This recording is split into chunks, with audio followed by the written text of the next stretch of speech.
네, 옆에 계시는 분과 다시 한번 성탄절 인사 나누시겠습니다.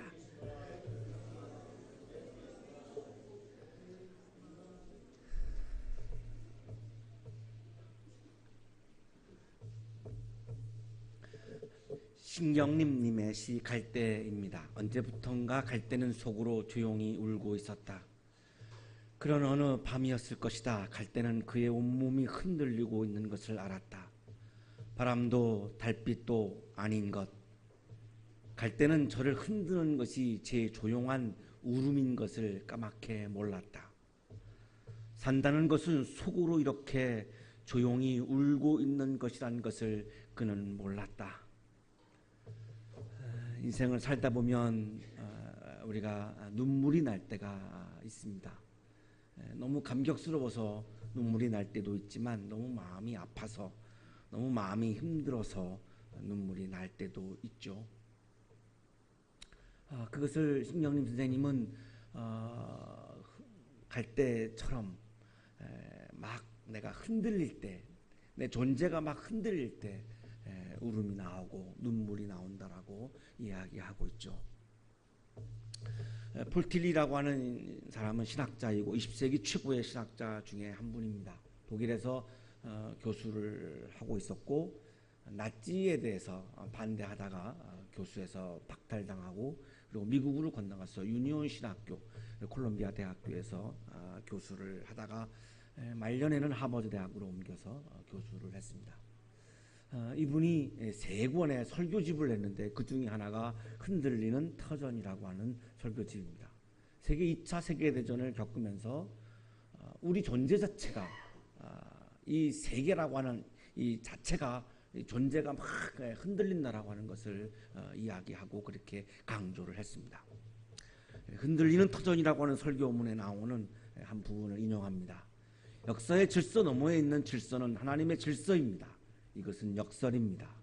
인간은 풀과 같습니다. 그러나 그들에게 주어진 하나님의 말씀은 영원히 서 있을 것입니다. 세계대전을 거치면서 이분은 인생을 풀이라고 느껴진 거죠. 갈대가 흔들린 것처럼 풀이 흔들리는 것처럼 너무나 미약하고 너무나 나약하고 그 세계전장 앞에서 살아남기조차도 어렵고 내가 뭐 할 수 있는 게 아무것도 없는 그런 풀과 같은 자신의 모습을 본 거죠.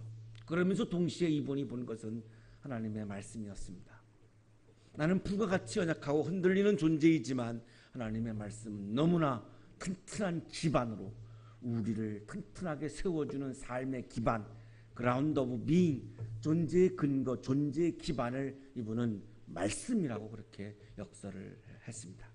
인간은 죄와 형벌의 법 아래에 서 있습니다. 그러나 하나님의 질서가 그 법을 돌파하고 들어와 용서를 제공합니다. 세상의 법은 우리의 존재를 흔들지만 하나님의 법은 우리를 튼튼하게 세워주는 기반임을 그는 아주 설교를 강하게 했습니다. 오늘 성서일과는 성서 66권 중에서도 가장 어렵다라고 그렇게 불리우는 본문 중에 하나입니다. 또한 이것이 성탄절 사건을 또한 말씀해 주고 있기에 우리가 오늘 아침 성서일과로 받고 있는 말씀입니다. 초대교회 때의 초대교회 교인들은 이것을 송가로, 찬송가로 불렀던 그런 말씀이기도 합니다. 로고스 송가라고 부릅니다. 태초에 말씀이 계셨다. 태초에 말씀이 계셨다. 일단 여기 말씀이라고 하는 단어는 헬라어 성경에 로고스라고 나옵니다. 예수님을 로고스로 표현하고 있는데요. 왜 로고스로 표현했을까? 초대교회 교인들을 구성하고 있는 그룹은 두 그룹입니다. 하나는 유대파 그리스도인들, 이스라엘에서 넘어온, 유럽으로 넘어온 그리스도인들이죠. 그리고 유대교를 이제 접고 예수를 받아들여서 예수를 믿는 유대파 그리스도인들입니다. 또 한 그룹은 유럽에서 태어난 사람들인데 기독교를 받아들여서 예수를 영접해서 기독교인이 된 헬라파 그리스도인들입니다. 이 두 그룹에게 가장 예수 그리스도를 설명할 수 있는 가장 좋은 단어가 뭐였냐면 그 당시에 로고스였던 겁니다. 이 로고스라고 하는 단어는 스토아 철학에서 사용했던 단어였기 때문에 헬라파 그리스도인들은 굉장히 쉽게 받아들일 수 있는 개념이었고 히브리인들에게는 이 지혜 문학, 우리가 여러 번 설교했습니다만 이 지혜 문학에서 나오는 인격의 개념과 아주 비슷한 단어가 로고스였습니다. 그래서 로고스 그러면 유대파 그리스도인들도 이 개념이 그거구나 이렇게 딱 쉽게 알아들을 수 있는 그런 단어였죠. 그래서 지금 예수 그리스도를 로고스로 설명을 하고 있고, 이것을 우리 성경은 지금 말씀이라고 그렇게 번역을 하고 있는 거죠. 로고스라고 하는 개념의 단어는 만물을 조화롭게 하는 신적인 능력을 의미하는데, 이 로고스가, 이 예수 그리스도가 태초에 말씀으로 존재했다는 거죠. 이 여기서 말씀하시는 태초는 창세기 1장에 나오는 우주를 창조하기 이전입니다. 왜냐하면 말씀이 우주를 창조하죠. 그러니까 이 말씀은 우주 창조 이전부터 계셨죠. 그러니까 예수 그리스도는 현상이고 예수 그리스도의 본질은 원래는 말씀으로 존재했던 분이라는 거죠.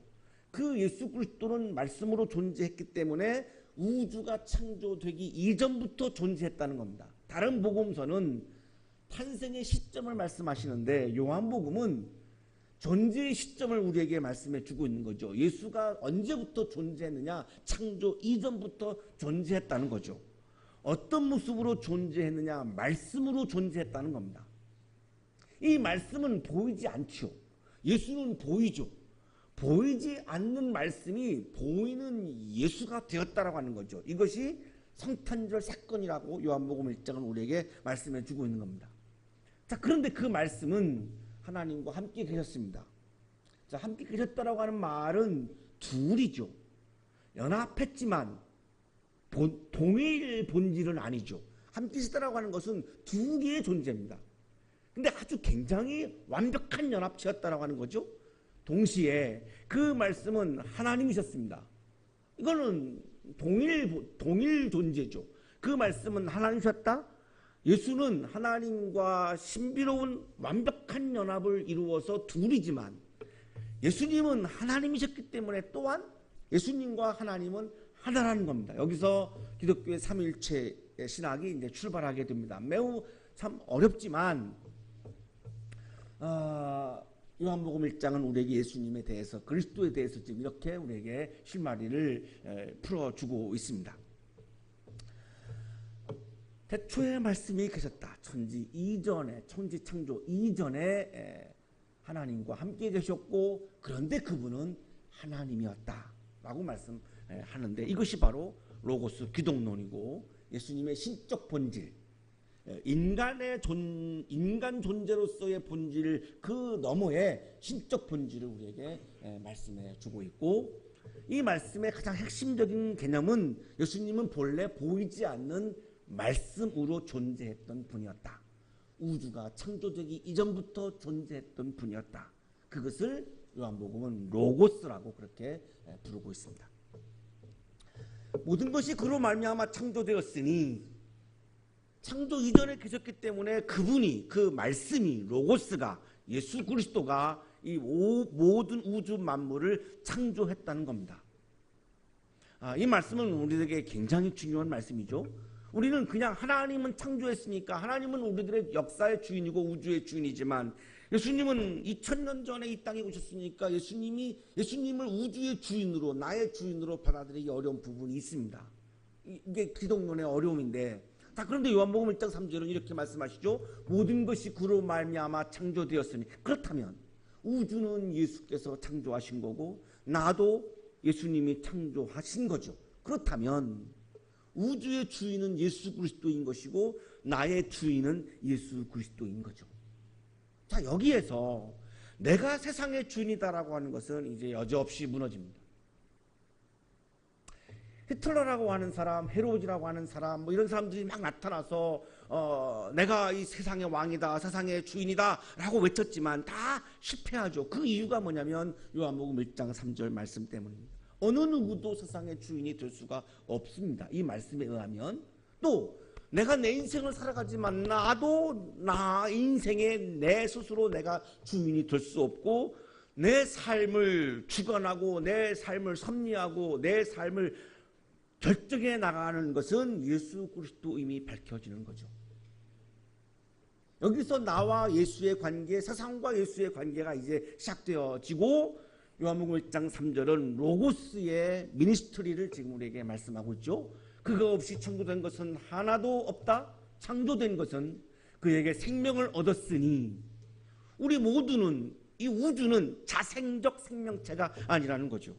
내가 스스로 내 생명을 만든 적도 없고 이 우주가 우주 스스로 생명을 만든 적도 없다는 거죠. 자생적 생명체가 아니고 이 생명은 어디로부터 주어진 것인데 요한복음 1장 4절에 의하면 이 우주 생명은 또 나 입천진이라고 하는 이 생명은 예수로부터 온 생명이라는 겁니다.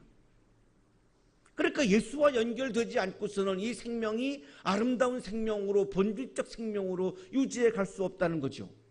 그래서 그 생명을 생명되게 하려고 생명을 풍성하게 하려고 생명이 충만하게 하려고 이 로고스는 빛으로 오셨다라고 하는 겁니다.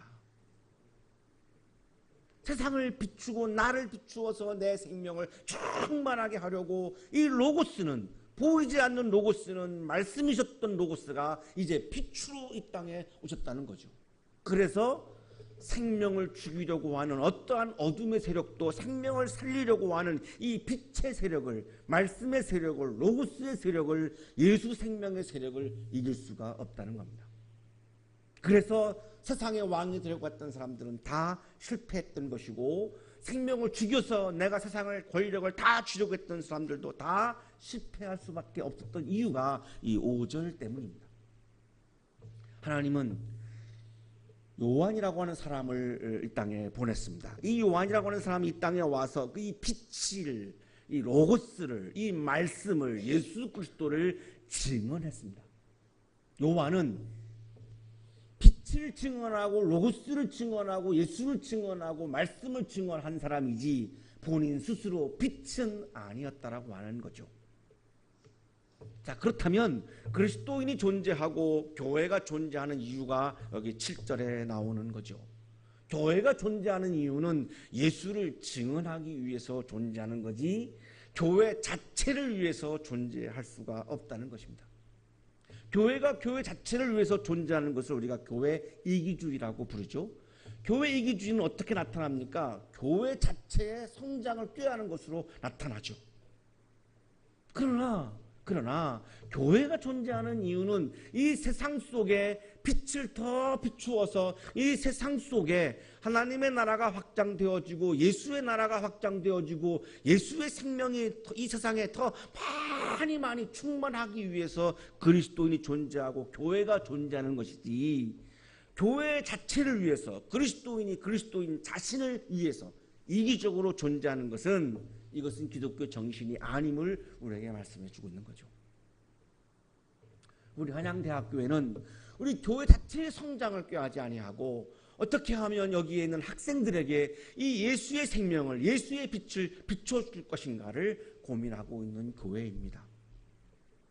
이것이 정말 예수 정신에, 그리스도 정신에, 기독교 정신에 적합한 그러한 교회인 거죠. 우리가 봉사활동을 하는 이유도 우리가 이기적으로 살면, 이기적으로 존재하면 그리스도인이 아니기 때문에 봉사활동도 하는 것이고 헌금도 드리는 것이고 희생도 하고 헌신도 하는 것이죠. 이 정신이 바로 기독교 정신입니다. 한국교회가 어려워지고 있다면 이 본질을 놓쳤기 때문에, 이 정신을 놓쳤기 때문에 어려워질 수밖에 없는 거죠. 그 사람은 빛이 아니었다. 그는 그 빛을 증언하러 왔을 따름이다. 요한은 빛이 아니었습니다. 빛은 예수님입니다. 빛은 로고스입니다. 빛은 말씀입니다. 세례요한은 그럼 누구냐? 그 빛을 증언하는 증언자인 거죠. 그래서 예배학에서 설교라는 용어를 안 쓰고 말씀에 증언이라고 하는 단어를 쓰는 이유는 바로 이것 때문입니다. 교회가 존재하는 이유는, 그리스도가 존재하는 이유는, 목사가 존재하는 이유는 그 빛을 증언하고 말씀을 증언하고 로고스를 증언하기 위해서 존재하는 거라는 겁니다. 참 빛이 있었습니다. 그 빛이 세상에 와서 모든 사람을 비추고 있습니다. 빛은, 로고스는, 말씀은 차별이 없습니다. 특정한 사람을 위해서, 특정한 그룹을 위해서 오신 것이 아니라 모든 사람을, 그 빛은, 로고스는, 말씀은 모든 사람의 생명을 위해서 비추고 있다는 거죠. 따라서 교회 안에서 특정한 사람들이 특권을 누리려고 한다면 그것은 예수 정신이 아닌 거죠. 그것이 교회 공동체를 깨는 정말 아주 나쁜 에너지이죠. 오늘 한국교회가 어려워진 것 중에 하나가 바로 뭐냐면 교회 안에 특정한 사람들이 특권을 누리면서 어려워지고 있는 거죠. 그것은 예수 정신, 기독교 정신이 아닙니다. 예수님 정신은 모든 사람을, 모든 사람에게 생명의 빛을 비추는 거죠. 그래서 교회는 차별이 있으면 안 되는 거죠. 그는 세상에 계셨다. 1장 10절이 압권입니다. 여기서 그는 빛이죠, 말씀이죠, 로고스죠. 이 로고스는, 이 말씀은 우주가 창조되기 이전부터, 이 세상이 아닌, 세상이 창조되기 전이니까 이 세상이 아닌 세계죠. 이 세상이 아닌 어떤 초월적 세계에 계셨는데 그 로고스가 우리가 살고 있는 이 세상에 계신다는 겁니다. 영지주의자들은 영은 거룩하고 이 육신은 악한 거라고 주장하고 있는데 이들에게 충격적인 선언입니다. 어떻게 이 말씀이, 로고스가 어떻게 우리가 살고 있는 이 보이는 세계에 존재할 수 있습니까? 그런데 그 사건이 일어난 거죠. 그것이 바로 성탄절 사건인 겁니다. 그 성탄절 사건은 그냥 마구간의 아기가 이렇게 태어난 이런 게 아니라 천지를 뒤흔드는 엄청난 사건인 거죠.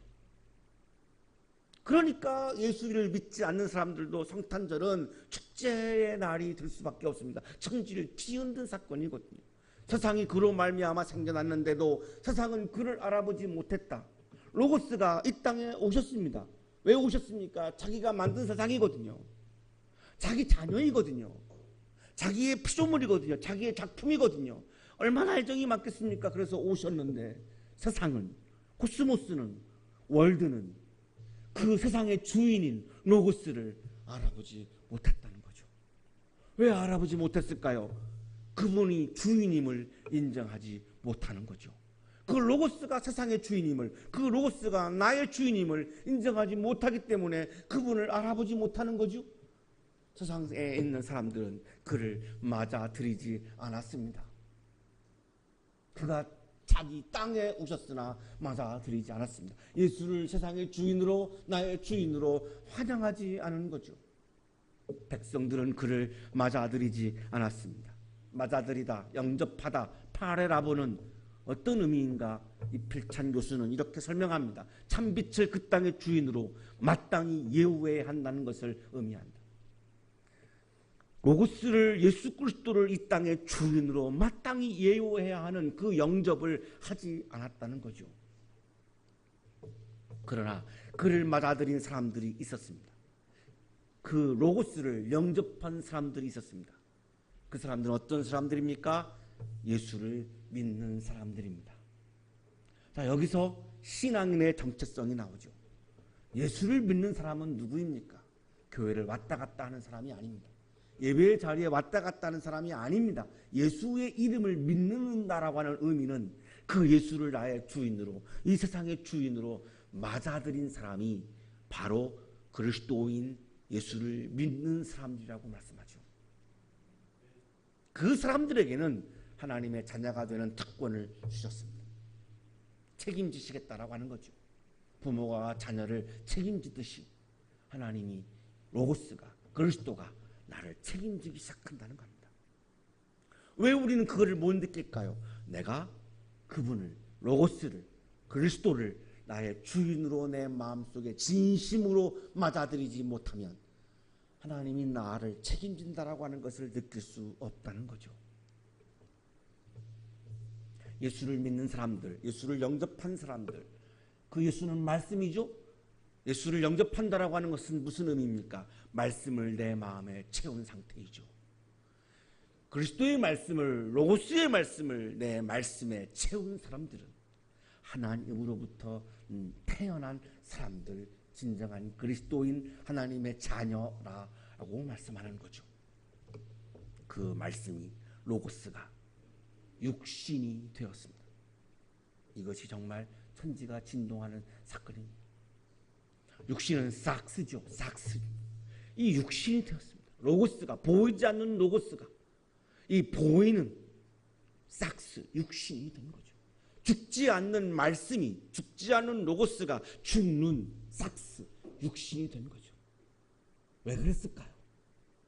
보이지 않기 때문에, 우리가 하나님을 볼 수 없기 때문에 하나님을 믿게 하시려고, 보게 해주려고, 보게 해주려고, 죽지 않는 분이 죽는 사람으로, 보이지 않는 그 말씀이 보이는 삭스로 우리가 믿음을 갖게 하려고, 우리가 하나님을 보게 하려고, 우리를 하나님의 자녀의 특권을 주시려고 정말 자기를 낮추고 또 낮추고 또 낮추어서 보이지 않는 그 로고스가 이 육신으로 오셔서 우리 가운데 사셨습니다. 우리를 지휘 감독한 것도 아니고, 우리를 먼발치에서 보신 것도 아니고, 우리 한가운데에서, 우리의 삶의 한복판에서 그분은 현실적 존재로 사람의 모습으로 사셨다라고 하는 거죠. 우리 가운데 사셨다라고 하는 헬라어는 에스케노센, 천막을 치고 머무르다입니다. 로고스는 이 땅에 집이 없습니다. 그래서 텐트를, 천막을 치신 거죠. 우리는 좋은 집에서 살지만 로고스는 천막을 치고 우리가 보게 하시려고, 하나님을 보게 하시려고 육신으로 나타나셔서 천막을 치르고 우리들의 삶의 한가운데 머무르며 사셨습니다. 그래서 그분이 우리의 영광입니다. 우리와 함께 살아주시는 것 얼마나 큰 영광이겠습니까? 그 로고스는 은혜와 진리가 충만했습니다. 그렇게 자신을 낮추어 우리가 하나님을 보게 하려고 육신으로 오신 그 마음, 그것은 바로 은혜였습니다. 우리에게 너무나 크나큰 은혜였습니다. 그분이 진리였습니다.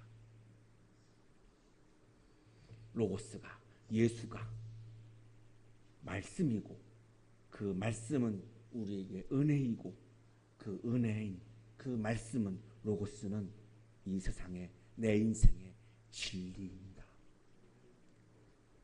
우리에게 은혜로 진리로 오신 말씀이셨던 예수 그리스도의 탄생, 예수 그리스도의 이 땅에 사람으로 오신 성탄절 사건을 우리는 지금 경험하고 있습니다. 그래서 이 시간은 우리에게 엄청난 영광의 시간이고 또한 축제의 시간입니다. 그분을, 그 말씀을, 로고스를 여러분 마음에 채우셔서 은혜와 진리가 충만한 여러분의 삶이 되시기를 주님의 이름으로 축복합니다. 하나님, 사람의 모습으로 이 땅에 오셔서 우리가 살고 있는 이 혼탁한 세상에 오셔서 우리와 함께 머물러 주시는 주님의 은혜에 몸둘 바를 모르겠습니다. 순간적으로 그렇게까지 오셨지만 우리가 주님을 영접하지 못하고 주님의 말씀을 내 마음에 채우지 못하고 내 생각에 사로잡혀 살아갈 때도 있어서 주님 너무 또한 송구스럽기도 합니다.